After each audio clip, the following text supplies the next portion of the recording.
Waiting for the Weekend by Witold Rybczynski.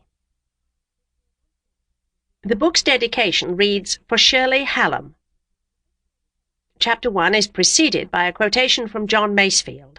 The days that make us happy make us wise. Chapter 1. Free Time. Early this morning, before sitting down to write, I listened once again to Vivaldi's The Four Seasons.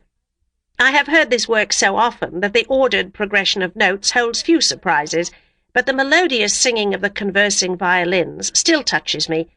It is the mystery of music that repeated listenings bring more, not less pleasure. I am sure I would enjoy the four concertos if they were merely titled Opus 8, of which they are actually the first part, but like most listeners I am attracted to the images suggested by the lyrical title. My father, who is a musician, disapproves of my admiration for this popular work. I think he considers its conceit maudlin, but I find the descriptive character of the pieces engaging. And regarding the theme, Vivaldi was explicit, for when the concertos were published in 1725, he included in the manuscript score the text of 4 clarifying sonnets, possibly of his own writing, which he keyed to the music by guide letters.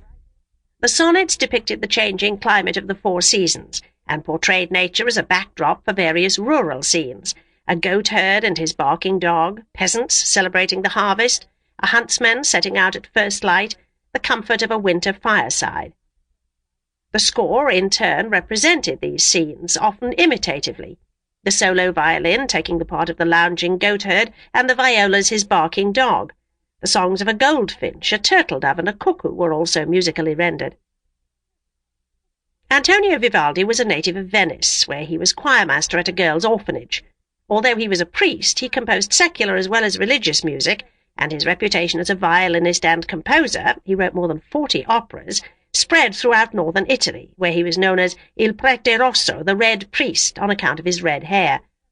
Eventually he was acclaimed in all the musical centres of Europe. Vivaldi's fame was short-lived, and after his death he and his music were forgotten.